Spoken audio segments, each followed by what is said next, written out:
NRC का विवाद अभी खत्म नहीं हुआ है कि देश में नागरिकता संशोधन बिल पर बखेड़ा खड़ा होने वाला है। मोदी कैबिनेट ने नागरिकता संशोधन विधेयक 2019 को मंजूरी दे दी है और शीतकालीन सत्र में ही इसे पेश करने की तैयारी है। तो विपक्ष ने भी मोर्चाबंदी तेज कर दी है। सवाल उठाए जा रहे हैं कि ये बिल आइडिया ऑफ इंडिया को खतरे में डालने वाला है और इसके जरिए सरकार एक खास वर्ग पर निशाना साध रही है। ये हम लोग का लैंग्वेज, हम लोग का कल्चर, हम लोग को जो असमिसनेस सारा गायब हो जाएगा। इनका एक बहुत गलत विभाजन करने वाले एजेंडा का एक हिस्सा है। हम लोग बोल रहे हैं सिटीजन अमेंडमेंट बिल के माध्यम से अफगानिस्तान, पाकिस्तान, बांग्लादेश से जो इस्लामिक राष्ट्र है वहाँ से जो संख्या लोग जो गए तो भारत में आएगा तो उसका नागरिकत्व मिलेगा। सीपीएम की तरफ से हमने कहा ये बिल को विड्रॉ करना चाहिए। सबसे पहले भारत, ये हमारे नारा है और सबसे पहले अवैध घुसपैठ, ये कांग्रेस का नारा है। गुवाहाटी की सड़कों का ये संग्राम दिल्ली में संसद के गलियारे तक पसर गया है और इस शोर में भी ये साफ है कि नागरिकता संशोधन बिल पर सत्ता पक्ष और विपक्ष की दलीलें वोट बैंक के लिहाज से गढ़ी जा रही हैं। एसपीजी बिल पर जारी बवाल के बीच मोदी कैबिनेट ने नागरिकता संशोधन विधेयक को मंजूरी दे दी और जल्द ही यह विधेयक संसद में पेश होगा। ये बिल के प्रावधान जैसे स्पष्ट होंगे, सभी लोग इसका स्वागत करेंगे क्योंकि ये राष्ट्रीय इंटरेस्ट में है और नेचुरल जस्टिस के इंटरेस्ट में है और किसी के खिलाफ नहीं है। टेक्नोलॉजिकल अपग्रेडेशन और होना चाहिए। केंद्र सरकार नागरिकता संशोधन बिल को शीतकालीन सत्र में पास करने की तैयारी में है। वहीं विपक्ष सरकार को घेरने में जुट गया है। श्रीलंका से 30 साल से तमिलियंस रह रहे हैं, उनको क्यों नहीं देंगे आप, जिनका सब कुछ लूट गया? और अगर कोई किसी खुदा को मानता ही नहीं है, कोई मजहब को ही नहीं मानता, उसको क्या करेंगे आप? और अगर कोई ये कहेगा कि पॉलिटिकली मुझे परसिक्यूट किया, उसको क्या करेंगे आप?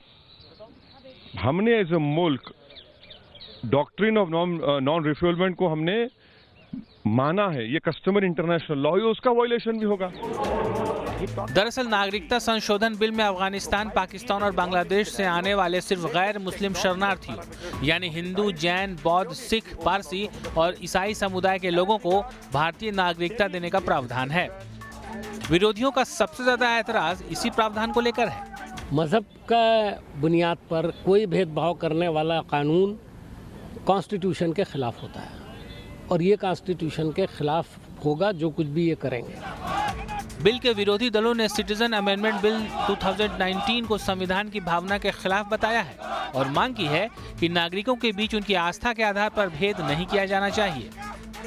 मजहब के बुनियाद में एक देश साबित होता है, वो था आइडिया ऑफ पाकिस्तान। वो लोग पाकिस्तान को बना दिए और हमारे जो नेता थे, महात्मा गांधी जी, जवाहरलाल नेहरू, मौलाना आजाद, डॉक्टर अंबेडकर, वो सब क्या कहा? नहीं कि इस देश सबके लिए है। इनसे एनआरसी संभल नहीं रहा है। असम में बवाल मचा हुआ, इनके खुद के विधायक परेशान हैं। संविधान सभा की बैठकों में कैसी चर्चा हुई थी, किस संजीदगी से विचार हुआ था। इस मुल्क का हृदय बहुत विशाल है, इसको इजराइल बनाने की कोशिश ना करें। एक तरफ विपक्षी दल इस पर कड़ा विरोध कर रहे हैं तो दूसरी तरफ सरकार ने भी इस बिल पर आगे बढ़ने की मंशा साफ जाहिर कर दी है। जो लोग थियोक्रेटिक स्टेट से प्रताड़ित हो रहे हैं, यानी मजहबी राज्य से प्रताड़ित हैं, सेकुलर राज्य में उनको शरण मिल रही है।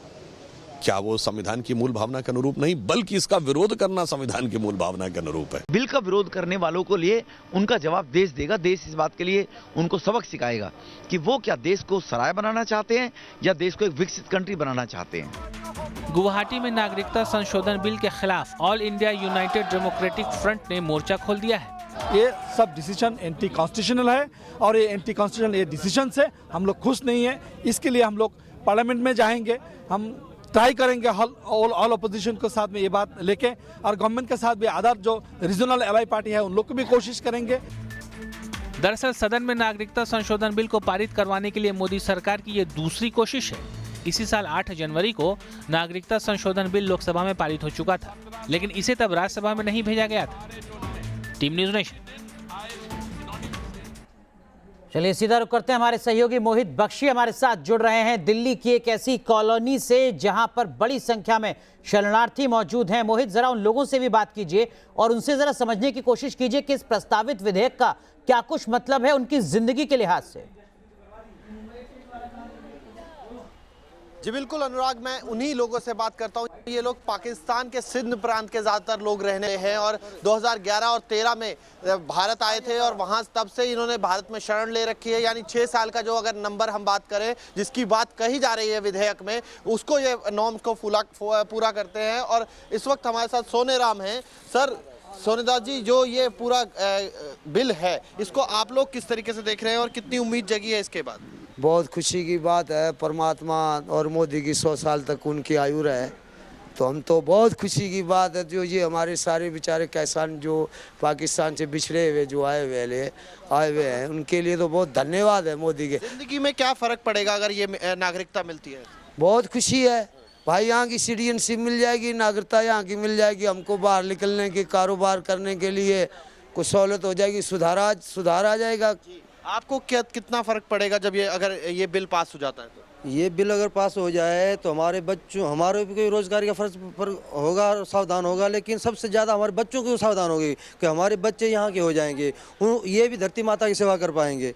हम यही प्रार्थना करते हैं मोदी सरकार का कि जल्द से जल्द हमारी नहीं सुने इस बच्चों को। देखो ये छोटे छोटे बच्चे हैं जो यहाँ भारत आए हैं, शरण प्राप्त कर लिया है इन लोगों ने, अभी भारत का झंडा उठाए हुए हैं। और लोगों से भी बात करते हैं कि किस तरीके की सुविधाएं मिलने लगेंगी, क्या लगता है क्या बदलाव आएगा जिंदगी में? सर, नागरिकता मिलने के बाद हमारे गले की जो फांसी है वो निकल सकती है, जो पाकिस्तान ने डाल रखी है, जो पासपोर्ट हमारे, वो एक फांसी है। हमें रात दिन वीज़ा के लिए अप्लाई करना, हमारे 10,000 रुपये हाई परिवार का गवर्नमेंट में जा रहा है, जिससे क्या है हमारे गले की फांसी नहीं है, बच्चे पढ़ाई नहीं कर पा रहे हैं। जब इनको नागरिकता मिलने के बाद हमें इतना विश्वास है, हमने एक नया जन्म ले लिया भारत। मोहित, माफ कीजिएगा आपको रोक रहा हूँ बीच में, जरा इन लोगों से ये भी समझने की कोशिश कीजिए कि क्या वो हालात थे जिसकी वजह से इनको पाकिस्तान छोड़ना पड़ा, हिंदुस्तान आना पड़ा, किस तरीके का वहाँ पर माहौल था इनके साथ, किस तरीके का व्यवहार था? नहीं है ना, हमारे कोई हक मिलता। वही अनुराग, वही इनसे सवाल कर पूछ रहा हूँ मैं कि क्या इनको वजह थी जिसकी वजह से यहाँ पर हिंदुस्तान आना पड़ा, हिंदुस्तान में शरण लेनी पड़ी? यही बात है, जो हमारे को कोई बात उधर नहीं मिलना, तालीम मिल रही है ना, कोई हकीकत मिल रही है ना, हमारे को हक मिल रहा है, कुछ भी नहीं मिल रहा है।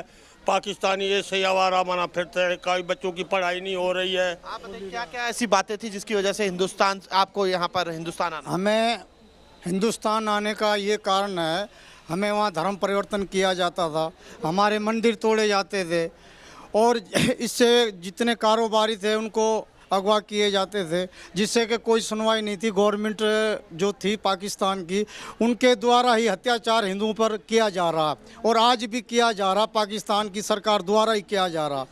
अभी भी सोनेदास जी, अभी भी क्या लोग वहाँ पर हैं जो बड़ी संख्या में हिंदू आपके संपर्क में हो? और क्या, क्योंकि आप लोग जब आए थे तब आप लोगों ने होम मिनिस्टर तत्कालीन जो थे राजनाथ जी, उनसे भी गुहार लगाई थी? हाँ लगाई थी, उसी टाइम जिसी दिन में प्रधान पत्र जो लिख के दिया, तो उसी टाइम में राजनाथ सिंह ने कहा था भाई आप लोगों को जो हिंदू परिवार बिछड़ के जो आए उनको सिटीजनशिप हम देंगे, वचन किया था उसने। जो लोग पाकिस्तान में हैं, अगर आपकी कभी बात होती हो, क्या बताते हैं, किस तरीके की स्थिति है वहाँ पर? भाई देख लो, धर्म की हानि होने लग गई है वहाँ। पाकिस्तान के हिंदुओं की धर्म पे हानि आ रही है, तो बेचारे हिंदू कहाँ पे जाएंगे?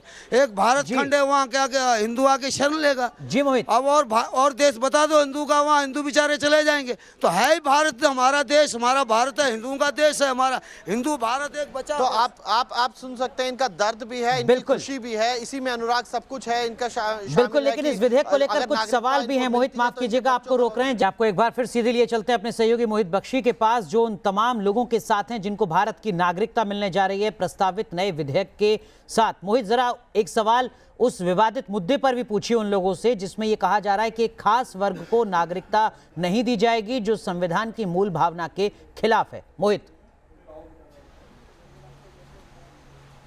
जी बिल्कुल, इन्हीं से बात करते हैं। ये कहा जा रहा है कि एक जो सिर्फ हिंदू हैं उनको यहाँ पर शरण के तौर पर नागरिकता मिलेगी, जब जो शरणार्थी होंगे। जो दूसरा वर्ग है, जो अगर पाकिस्तान की हम बात करें, अगर वहाँ से मुस्लिम कोई आता है तो उसको यहाँ पर नागरिकता नहीं मिलेगी, शरणार्थी के तौर पर आता है तो भी नहीं मिलेगी। क्या आपको लगता है कि ये अमेंडमेंट होना चाहिए कि उनको भी मिलनी चाहिए? भाई देख लो, एक बात प्रार्थना आप लोगों से है, यहाँ के भारतवासियों को, जो हिंदुओं का देश ही भारत बचा तो बेचारा हिंदू बेचारा वहाँ पीड़ित यहाँ पे आएगा।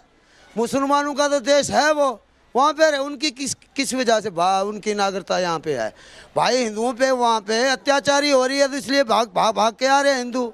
तो हिंदुओं पे अत्याचारी हो रही थी, हिंदू को नागरिकता चाहिए ना। मुसलमानों को किस वजह से नागरिकता दे रहे हैं? मुसलमानों का तो देश उनका, वहाँ पे रहो। लेकिन अगर किसी देश में उस वर्ग पर भी अत्याचार होता है और वो अगर भारत आता है तो क्या उसको नहीं मिलनी चाहिए नागरिकता? लेकिन सबसे बात पहले ये है कि किसी हिंदुओं ने ना बंटवारा नहीं मांगा था सिवाय मुसलमान के सिवाय, तो उन्होंने अपना बंटवारा मांग लिया, उन्होंने अपना हक ले लिया। हमारा हक भारत के अंदर है और किसी भी उम्र का बच्चा अपनी माँ के बिगड़ नहीं रह सकता, चाहे छोटा हो चाहे बड़ा हो। भारत माता हमारी माँ है, हम उनके बिगड़ नहीं रह सकते, हम यहीं रहेंगे। हमें नागरिकता चाहिए, हम अपने बच्चे के भविष्य के लिए चाहिए। आप सुन रहे हैं अनुराग, ये इन लोगों की भावना है। इन लोगों को लगता है कि किस तरीके से जो ये पक्ष है उस पर अत्याचार हुआ, जिसके कारण ये यहाँ पर आए और अब इनको नागरिकता मिलनी चाहिए। और इस अमेंडमेंट जो बिल है जो नागरिकता का, उसको ये खुश हैं उसको लेकर और ये चाह रहे हैं कि अब उसको वो पास हो जाए। यकीनन इस विधेयक से काफी ज्यादा उम्मीदें हैं इन तमाम लोगों को, लेकिन इस विधेयक को लेकर जो सवाल हैं उस पर अपनी दलीलें भी। बहुत बहुत शुक्रिया मोहित बख्शी जुड़ने के लिए।